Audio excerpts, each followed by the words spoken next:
Well, hello, Drea. Thank you so much for joining me for the July Empowerment Series, which I'm so excited about. So it's our third session, and I wanted to create the Empowerment Series to create a sense of community for people. Health isn't just for the rich, it is for everybody. And we want to empower you and support you on the difficult journey of navigating your way through your own health, because it's different for everybody. But one thing that doesn't change is for a sense of belonging that we all crave. So we wanted to create a safe place where we can all come together, all different health issues, and offer a level of support that we all deserve to have in life. And we are going to be showing you 3 tips to get to where you want to be and talking about sabotage. What about it? What is it? Why are we talking about it today? And here is our sabotage agenda. I have the beautiful Drea with me, and she is a health coach in Albuquerque, a holistic health coach. And I'll let her introduce herself in just a moment. She's going to be talking about how she does help people through her program. And she's going to describe how she would reiterate what sabotage is to a client who may be on their health journey to losing weight. And that is what she specializes in, amongst other things as well. And then we're going to jump into tip number 1. And then we're going to direct it back to me. And I'm going to be talking a little bit about dietary restrictions and allergies and how sabotage can get in the way of our ultimate goal, not in typical ways that we would think. So I'd like to mention some different ways. And then tip number 2, and then Drea is going to talk about what led her to be a health coach, because I think this is so important. There is maybe a general consensus of what we think a health coach is, but health coaches are all different. And they all specialize in something true to themselves, their true niche. And then we'll jump into tip number 3. So I'm going to start it off with Andrea. Thank you so much for being here for us today. Of course. Thank you so much for having me, Kaylee. I'm excited to be chatting with you today. Yes, I'm so excited. Awesome. So you want me to just do a little introduction? Yeah, tell us about yourself. Tell us about yourself. So my name is Drea Cloak. I'm a holistic health coach. I received my health coaching certification through the Institute of Integrative Nutrition back in 2017.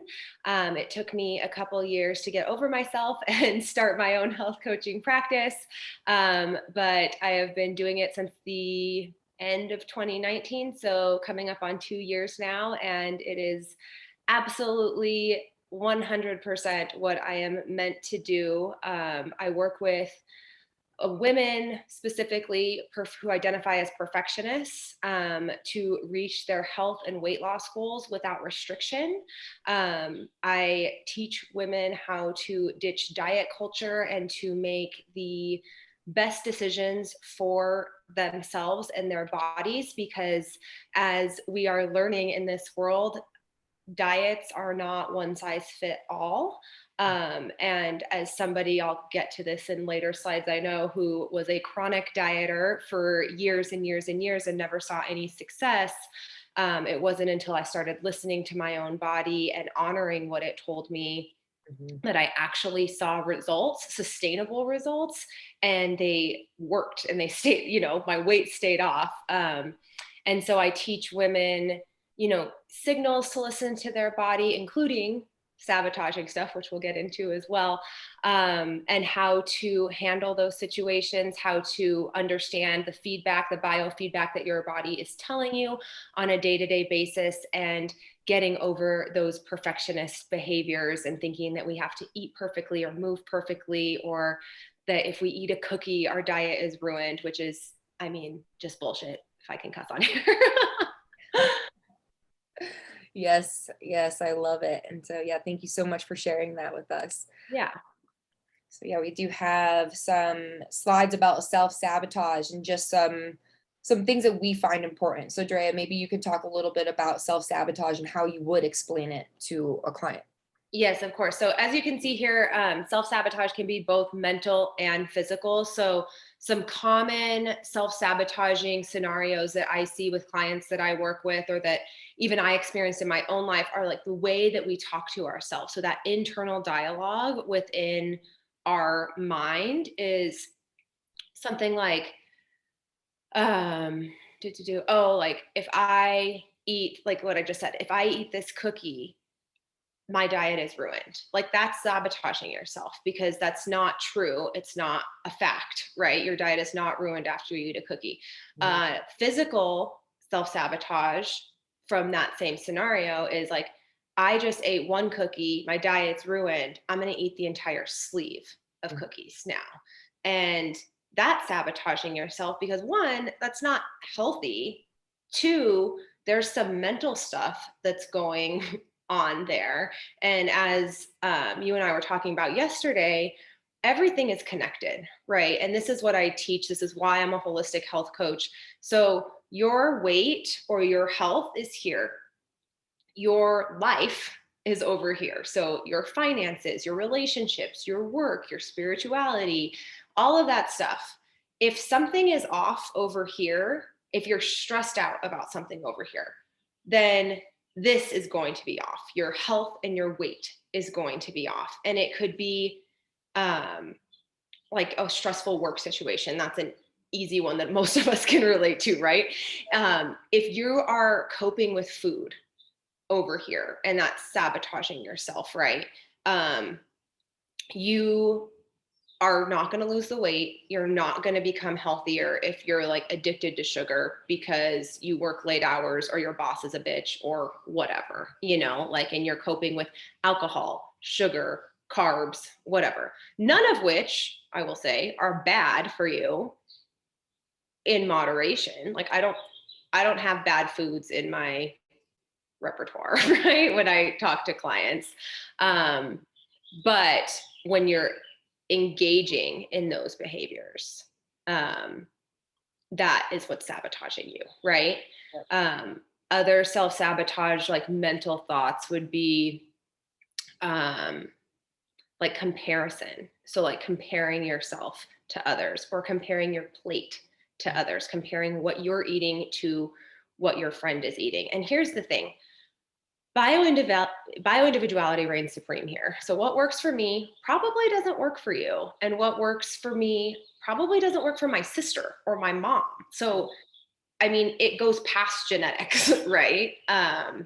So the thing that is the good news about self-sabotage is all of these thoughts that you have, all of these behaviors that you're engaging in, they are learned behaviors, they're habits. They've become habits over time.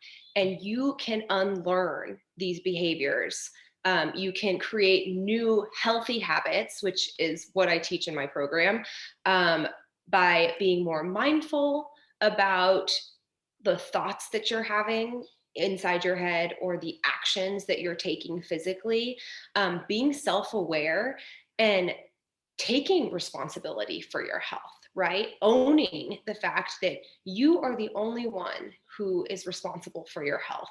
I can't do it for you as a coach. I'm there to facilitate. I'm there to give you the tools. I'm there to encourage you, but I can't physically make you stop thinking that, or I can't physically slap your hand when your hand's in a candy bowl, right? I don't live in the same city as most of my clients. So, and even if I did, probably don't see you.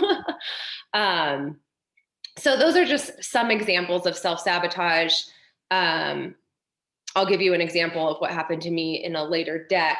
Other things like one other thing I want to mention, because this is huge for women, I think, is when you stand in front of a mirror or when you're judging your body, that is huge self-sabotage of like, oh, like it's like the Mean Girls movie where they're like, oh, my arms are like, look at this roll, or what, I don't even know what they say. Like that's all self-sabotage when you're thinking that stuff. And so what I work with my clients around is flipping the script on those self-sabotaging thoughts and behaviors and finding positive reinforcement and stopping it, because early on, and that takes practice. It doesn't happen overnight, and it's going to happen for the rest of your life because your brain is meant to keep you safe. Like its job is to keep you safe. And so it puts you in this, like, what's the worst possible scenario that could happen? Or what's the worst possible scenario someone could think of me or that I could think of myself? Like, and you just have to rewire your brain. So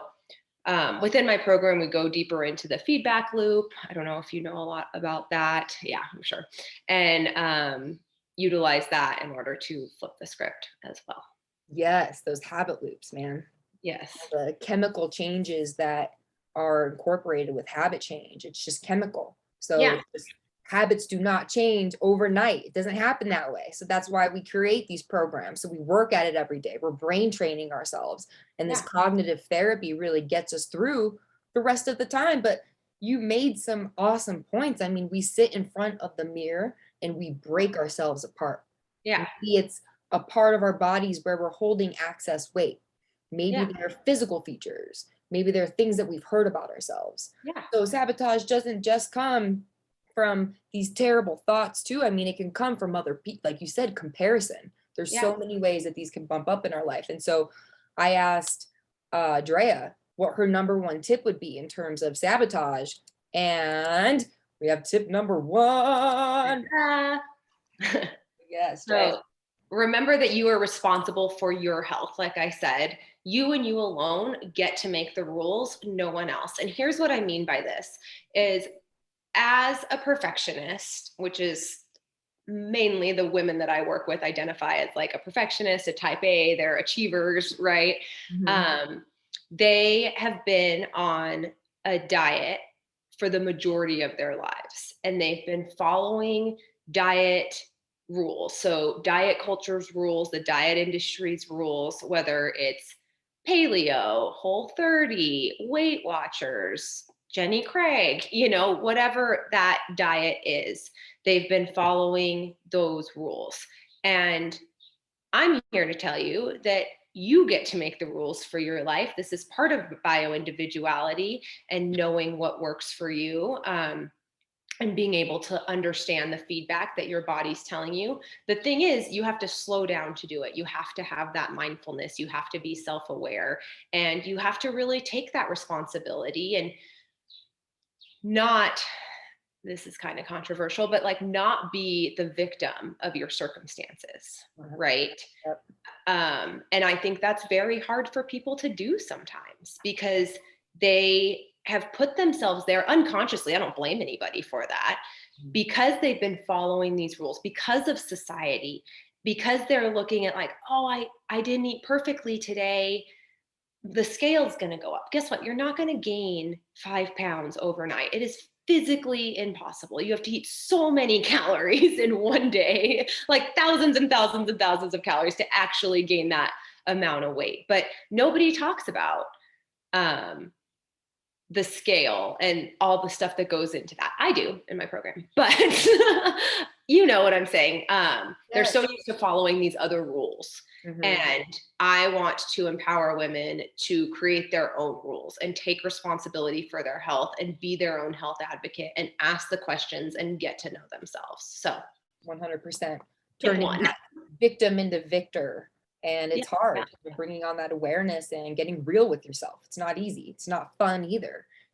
Opening doors in your mind that you've kept shut for a really long time. Uncovering what's going on. So thank you for sharing tip number one. I think it's so important. So now I'm kind of gonna jump down into a little bit of my experiences with self-sabotage and allergies and digestive issues, because I know a lot of people who do deal with digestive issues, and it's confusing. Where does it come from? Why do I have digestion issues? Am I doing a process of elimination diet? We feel physical symptoms and we get scared. What is going on? I need to go to my doctor. I need to go to my primary. And the health coaching thing, I really do want to make this a point, is we're not trying to tell you don't go to your doctor. We want you to go to your doctor. We want to help support you on your journey of health. So whether that's you dealing with an allergist, a pulmonologist, rheumatologist, whatever it is, you're being juggled between specialists. That's difficult. And it's hard to keep an anchor in place and say, okay, like I'm going to be grounded. And why am I doing all of this? It's easier to have somebody on your side, encouraging you, offering you that system and that support to get through these difficult times. That's why I think that health coaching is so important. But back to my experience, I went to culinary school in 2011. I was 18 years old, 19 years old. And I started in New York and then went to Italy. And a lot of the Italian ingredients, I mean, making fresh pasta, a lot of eggs around, onions everywhere, acidity everywhere. And I didn't know that these were triggers in my life. I did not know that. I thought that listening to other people's opinions about what they thought was going on in my life was more important than what I thought was going on in my life. Yep. And I had suspicions of food getting in the way of me being able to go to work on time, me being able to show up for myself, me feeling depressed and not knowing what's going on. And so that's when I had to start really like dialing back the past couple years. In 2018, I said, enough is enough. Like, I am in a bad spot in my life. I don't know what's going on with my body. I don't have a good relationship with myself. What needs to change? And I had to change my physical environment too, because Drea mentioned something, and she said, the wheel of life, it's not just what you're eating. It could be your spirituality, your finances, your personal relationships, your social life, going out. I mean, we all have things in our lives that need attention. And if one is off, our entire wheel is just kind of like not moving with ease. It's just barely moving at all. Lucky. Yes, exactly. And so when I was in culinary school, it was the best time of my life, man. I had so much fun. I was drinking wine, I was eating pizza, I was with my family, I was with my friends, but I went home every night and I did not feel good. I felt nauseous. I had these adaptive behaviors to deal with how I felt. So I was just masking it. I was masking it all. I'm like, oh, I feel nauseous. Maybe it's because I'm anxious for the next day. Maybe it's this, maybe it's that. So sabotage can pop up in your life without you realizing it. It could be thoughts that you're thinking that someone else said. It could be a physician telling you, you need to see psychiatry. There's nothing going on with you. We've done tests, we've done diagnostic testing, and you need to go to psychiatry. Do you know how many times I've heard that? Yeah. And that's scary and that's confusing. Yeah. And it took till, last year. I didn't know up until last year what was going on with me. Yeah. I had an allergy panel done, and that put confidence behind the way I felt. And I said, I knew something was up, and it took this long to figure it out. Yeah. Going to the Mayo Clinic, being misdiagnosed with B-cell lymphoma, like, ahead of myself. And so we experience these things and we're looking around and we're being like, what's going on? Mom, like, what do I do? My husband, hey, like, I'm not feeling good. I don't know what's going on. I mean, it's important to have people around you who understand what's going on. And it takes understanding of what's going on first with yourself, that awareness, bringing on that awareness. And I incorporated something on the slide over here, which I received during my training. And it was introduced by Carrie,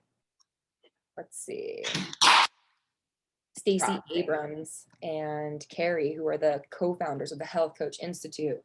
And I'd like to read this. And it says, sabotage can come from two different directions: the behavior of your friends, coworkers, colleagues, family, or your own inner rebellion.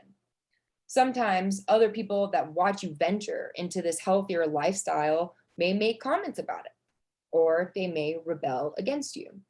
And you may notice that some people who are close to you feel threatened when you embark on this kind of journey. They may even tempt you with food or activities that you are trying to move away from. Sometimes you may feel guilty that they feel threatened, but it is not your fault that they feel bad and sabotage your health and yourself in order to be accepted by these people. And such reactions boil down to one thing, and that's the fear of not being loved.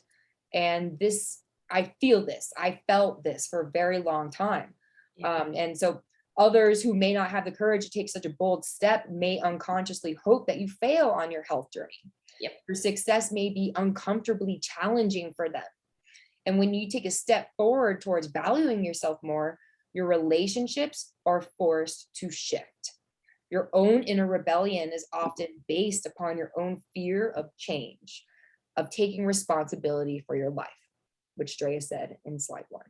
So what if you no longer could hide behind the excuses of not becoming anything that you wanted to be, for not allowing yourself to be who you truly are?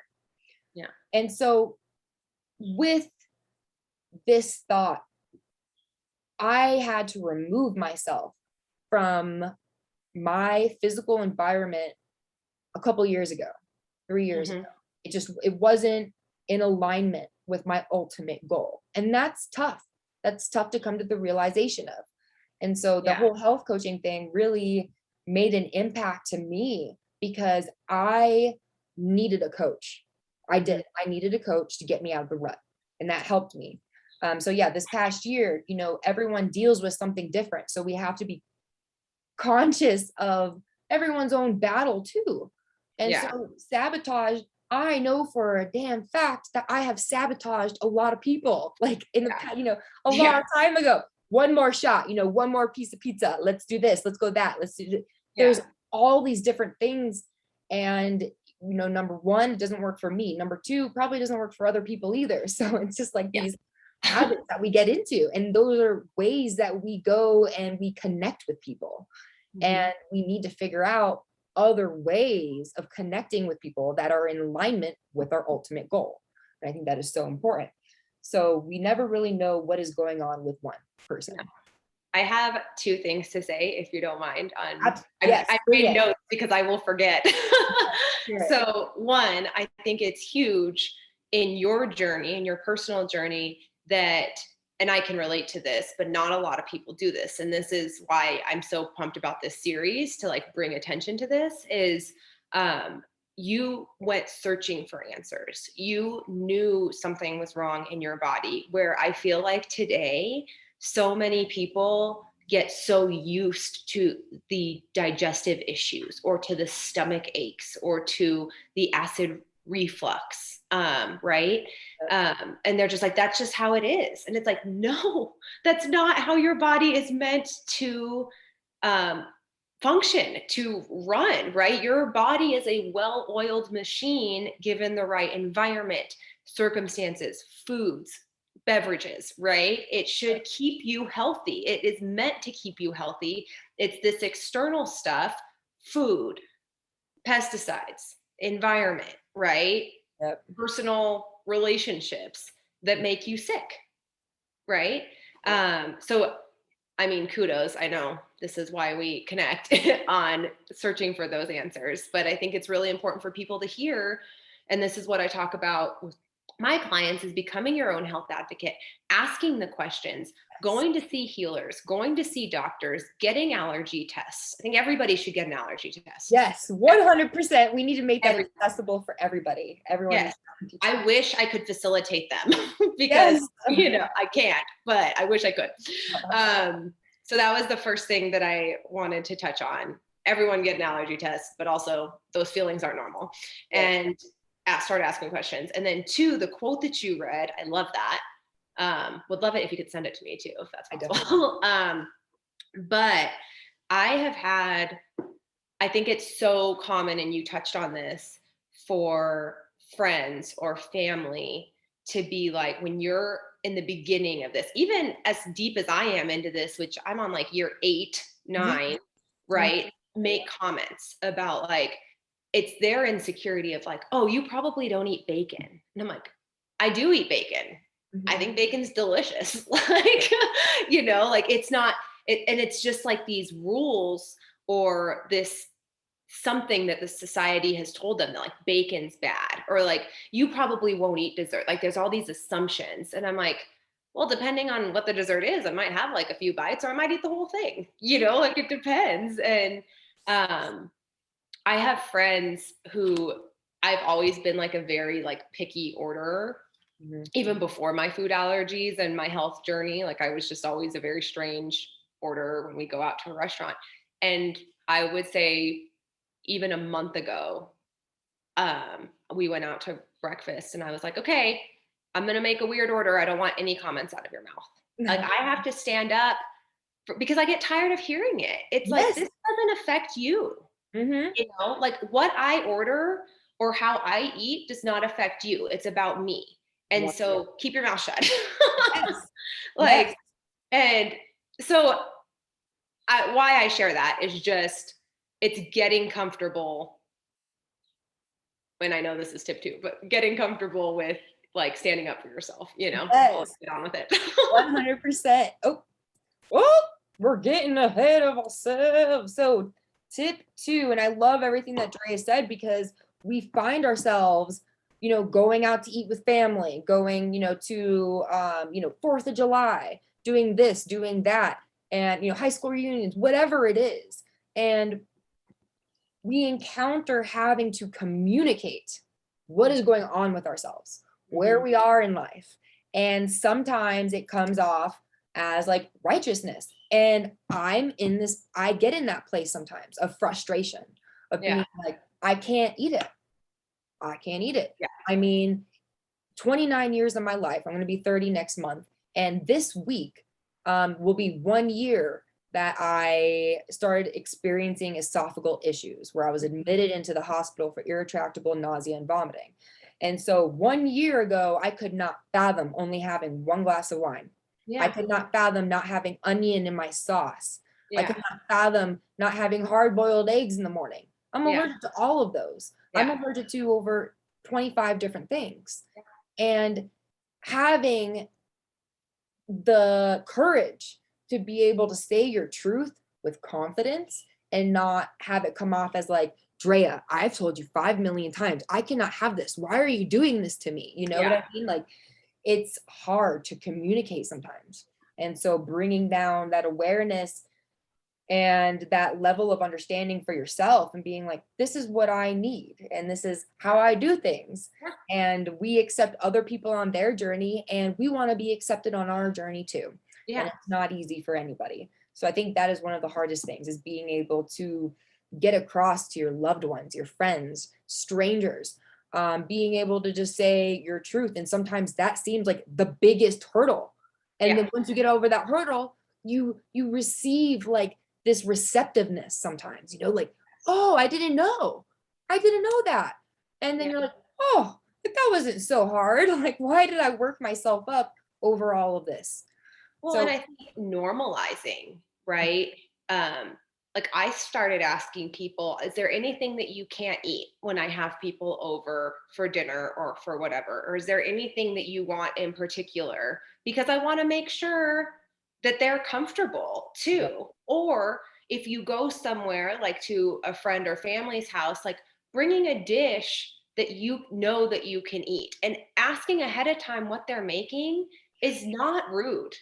Like, because you want to be able to participate and not field those questions of, like, why can't you eat that? Or why aren't you eating the spaghetti? I'm like, oh, it's not gluten free, like, I'll eat some sauce with salad, whatever. But just making sure that you are included in that and that you're not left out, because it doesn't feel good. Not that anybody does it intentionally, but taking that responsibility. That, anyways. No, yeah, 100%. If you're going out to dinner, call ahead, see what you can eat, and being knowledgeable. If you are allergic to something, ask like, how do you make that stock? Is there onions in the stock? Is there egg in the pasta? Like, what type of pasta is it? That's okay to ask ahead of time if you feel, uncomfortable, if you want to just like be able to go out the flow of things and not feel self-conscious with holding up the waiter for, a little bit, just asking a few questions. Sometimes we feel guilty doing that because we're holding up the table. And don't apologize for it. Yeah, exactly. Yeah, it's like, this is what I need to do to be able to come out with you guys and eat and enjoy myself too. So let's be aware of other people's struggles as well. So we can everyone can have a seat at the table. And that's why I wanted to create Ingredients Por Vida. Like, I don't care what you can eat, but you can have a seat right here next to me and we can eat together. And I also wanted to ask you, what are your experiences with Sabotage? Sure. So as I mentioned earlier, or I think I mentioned it, I was a chronic dieter.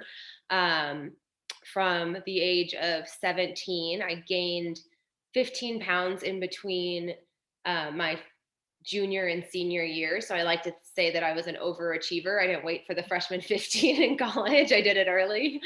And I started dieting. I think I did South Beach was popular then, the Zone.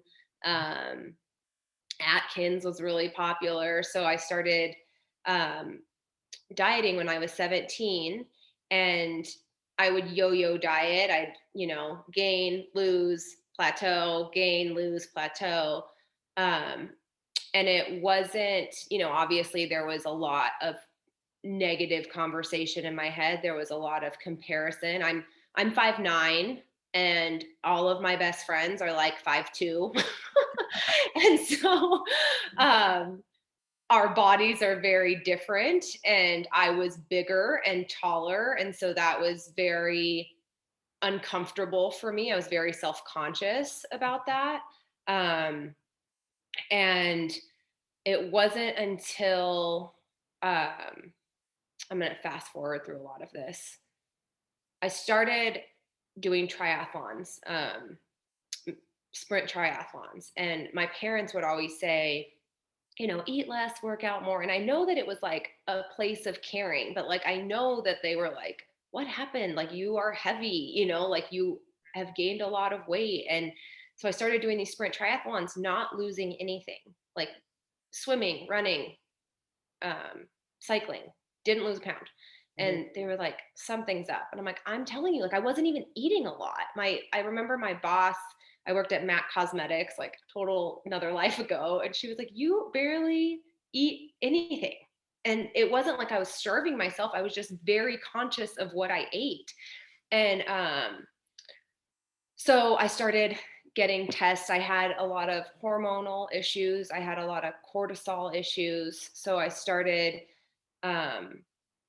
working with that, with like functional medicine doctors around that.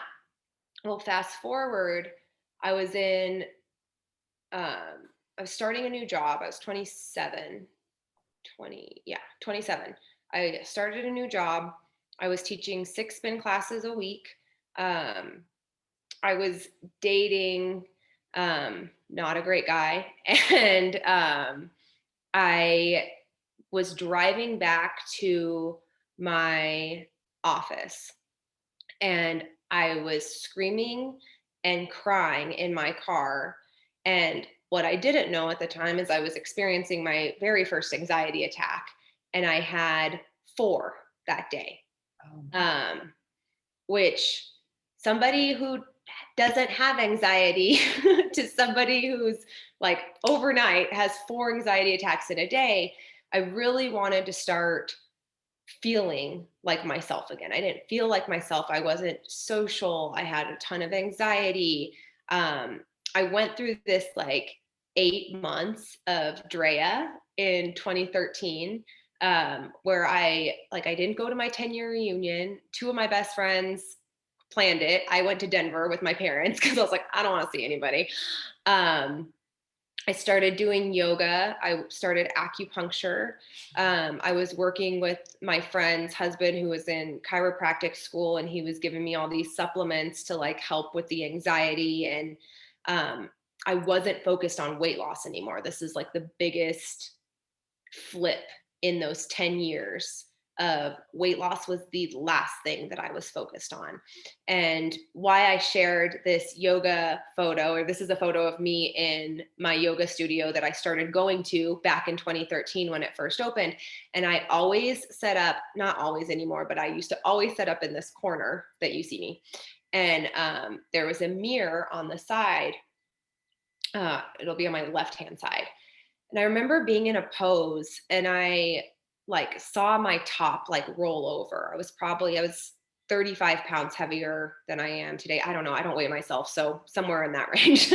And I saw rolls roll over my pants or whatever. And I like thought to myself, ugh, like, look at those rolls, like judging myself instantly. And something in that moment changed. And I was like, no, like, you do not talk to yourself like that. You are strong. You are in a hot room right now, Drea. You are capable of moving your body and holding poses in a way that people want to be able to do that, right? People dream of being able to do that, to be able to move even, like, anyways. So it was this like come to Jesus moment with myself, and of recognizing all the ways that I speak to myself that just bashes myself down, how I was comparing myself to my friends, my family, how I was judging myself. And I won't get into this, but I have, doing this work, I've uncovered a lot of like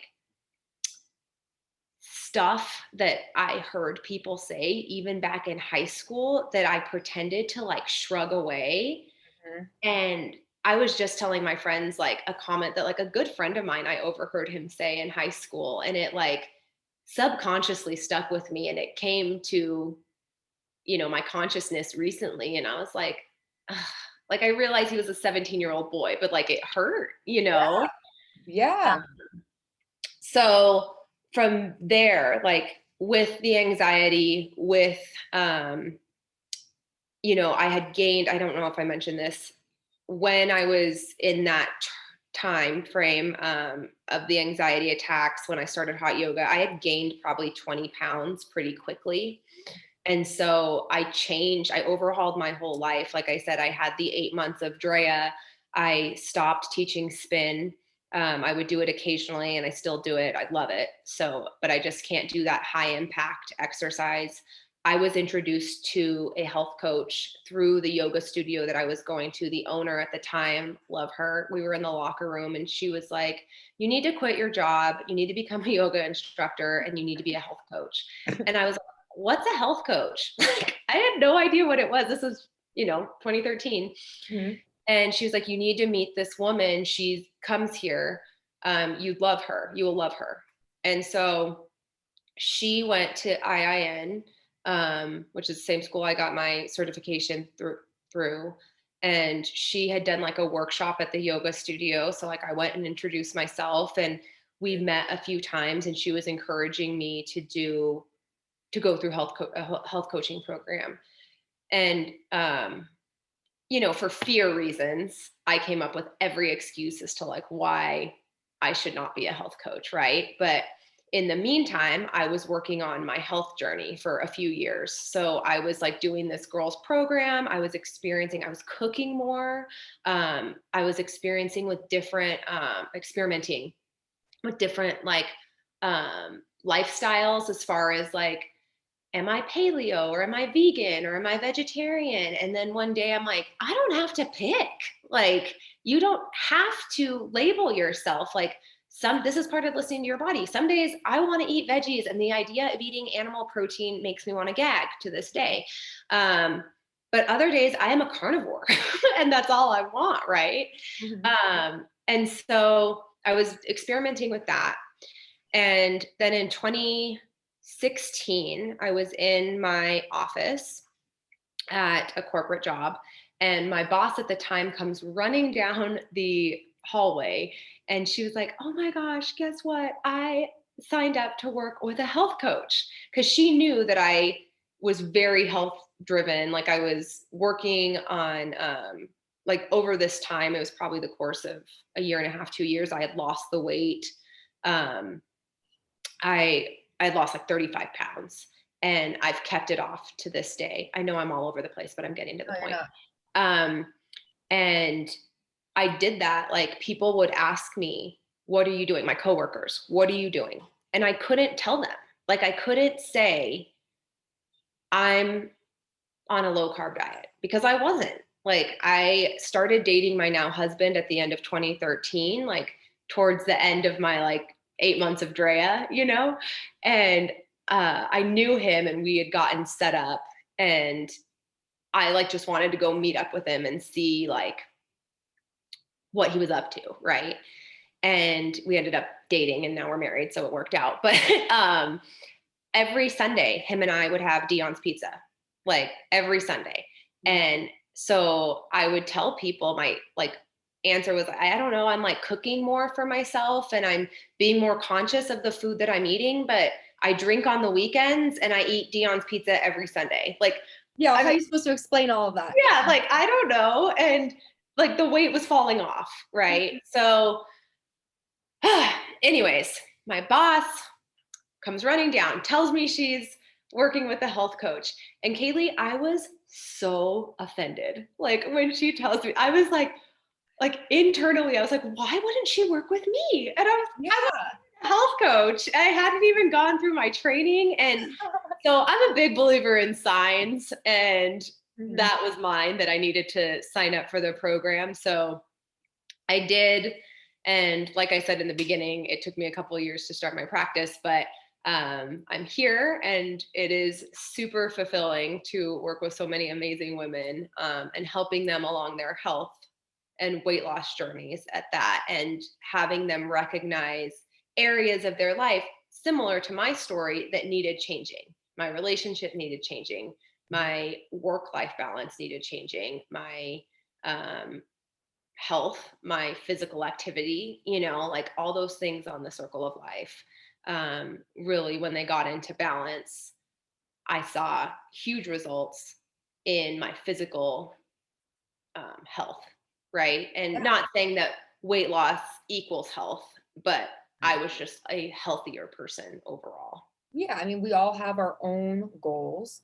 Mhm. And when that wheel of life is also all intact, man, it feels good to just Yeah. feel stress-free ish, as best as we can. Yeah.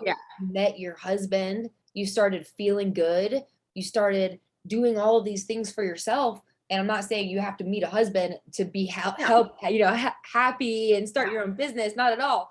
But it feels good to have support in Yeah. different ways. Like, Yeah. and you meet somebody maybe who just sees you for like maybe this like beautiful person, or I'm talking about myself, like maybe when I met my husband, he's like, you're so beautiful, you're so this, you're so that, and I'm just like, I don't believe you. Yeah. I don't believe anything you say. Like, Yeah. I don't believe it for myself. And it took Yeah. me a long time. Like, I remember excuse me, not I remember, I posted a photo a few days ago on Instagram, and it was something I've been thinking about for a while. Hmm. And you mentioned it, and I just wrote a little note because I'm like, yes, I feel that, Drea. Like, I feel it. And we think about a comment that was made in high school by a 17-year-old boy, or we Yeah. think about third grade. I remember in third grade that somebody told me I had a long neck, like a giraffe. Do you Yeah. know how long that stayed with me? Yeah. Like, to where I'm thinking about it, and I'm almost, I'm gonna be 30 next month. And Yeah. I'm like, why is this locked into my brain? Yeah. And I was in Albuquerque going to school. I was in private school for a very long time, moved, transitioned. Then I was in eighth grade going to a public school. And one of the first things I heard about myself was, she has a really big nose. Her nose, it looks like a sailboat. And do you know how long I carried that weight on my chest for? Yeah. Looking at myself, tearing myself apart, being like, oh, dude, your neck is way too long. You can't be on camera. Your Yeah. nose is too big. There's no way you can ever get in front of people and speak. Yeah. How terrible is that? It's awful. It's Yeah. awful. And these are thoughts that we've curated ourselves. Yeah. And that And is scary. it's huge when you're on this health journey, or when you're on a weight loss journey, to, I hate the term stay in your lane. I think I just don't like it. But like, focus on yourself. Like, stop comparing yourself Mhm. to others. And it's such a huge shift in your mindset, right? Because that's what I love about yoga. Yoga's been a huge part of my transformation. Yoga and acupuncture, huge. Yes, I love Um, acupuncture too. Yes. but with yoga, um, you it's all about you, right? And like where you are at today. Like, because I can have a great practice yesterday, and I can lay in savasana all day today. Like, because just I can't balance, I feel like I'm gonna vomit, like whatever it is, Mhm. Um, and that's okay. It's like listening to your body and like understanding who you are and what you need, right? And tuning out Mhm. what those people are saying or what those people are doing and applauding them. Good for you.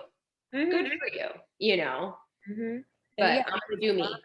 it's not easy. And yeah, you made a lot of great points there. And I just wanted to, like touch on that a little bit more. But that's why I feel empowered by you too. I mean, Drea and I met each other a few months ago, maybe 2 months ago. Yeah. It was just by random. I know Drea's sister, and she told me about Drea when I was getting my eyebrows waxed by her, and I was like, oh my God, I need to meet her. And Yeah. we met and we took a walk, and it's so nice finding people who you can connect with and who are kind of on the same journey in a way. Or, Yeah. I look up to, I love what Dre is doing, and I want her to have some light on what she's doing, because that's amazing. And we're all different people with different niches and different interests. And that's the beauty about finding somebody, if you are looking for a health coach, that's right for you, because Yeah. we all want what's best for you. Yeah. And And that's, yeah. no, I'm going to say, I think there's this like people pleasing tendency in the world today, obviously. And it's like, you don't have to work with me if I'm not the right fit. I don't want you to work with me if I'm not the right fit. Like, I want to be able to tell you, I don't, like, I don't do meal plans. So I'm not going to tell you what to eat every day. But like, if that's what you need, that's what you want, let's find you somebody that does, Yeah. or I don't work with people who have been diagnosed with these like chronic diseases. Let Mhm. me tell Kaylee about you, or let me tell you about Kaylee, like. Exactly. Yeah. And I'm not one, the health coaching, weight loss comes up, inevitably in some way. We talk about weight loss. Yeah. And I love Drea's relationship to weight loss. Therefore, if somebody was coming to me and they're like, I want to lose 30 pounds, I'm going to be like, great, like I know the perfect person for you. It's Drea. Like, go talk to Drea, because I feel like you guys could really make a connection on a real level. Yeah. And so that kind of brings us to tip 3, which is find your tribe. Not somebody else's tribe. Try it again. Why do I want to stay? I don't know. So Heck tip no. 3, we want you to find your tribe. Yes. And it's so important. And it's not just see you next week. It's it's finding a yoga studio where you feel comfortable. And if you want to do yoga and say like you've worked yourself up so much, like you signed up for a yoga class, you're going to yoga, you go to the studio and you don't like it. That's fine. Try a different yoga studio, or go to a bar class, go throw axes, go join a bowling league. There's so many different things that we can do to feel expressed. And I feel like a lot of us just want to express ourselves in a correct way and want to feel validated for who we are. And you'll find people who will do that for you. Yeah. And I lived a long period of my life thinking I'll never find anybody who gets it. Yeah. And that's such a selfish standpoint too. Like, no one will ever get this. Like, are you kidding me? Like, am I getting onto this empowerment series? There's got to be some hope for us, thinking there are other people out there experiencing what we've gone through and we want to help them through it. Yeah. And it's putting yourself out there and being like, yes, this is who I am. And, we could be silly and weird. And I'm over here like doing different positions. I have ADD and I'm like going all over the place. Don't let these things hold you back. No. Being who you are is great. And it's perfect. And if other people in your life don't recognize that, then it's time to find your tribe. Yeah. I'll show you one more time. Find your tribe. And I just want to thank Drea so much for being here with me. I asked her, I'm like, hey, will you talk with me, about Sabotage? And she's like, well, what are you talking about? Like, what are we doing? And 3 weeks ago, I was like, well, I want to do something. Like, I want to bring people together. I want to create a community. I want to create an anchor for people. If they're feeling lost, if they're feeling off track, if they need a little boost, if they need support, if they want to talk to somebody. This is why I'm here. Like, this is why I'm sitting in front of the computer. Like, this is why I wanted to invite you, because you care. You're here. And that's so important. So thank you so much for being here with me. Thank you for having me. Yes, absolutely. And next week I will be jumping on and announcing the Vitamix winner and just describing what Ingredients Por Vida is. So thank you so much. And Excited for you, Kaylee. This is awesome. Thank you. absolutely. All right, I'm gonna stop recording now. That was fun.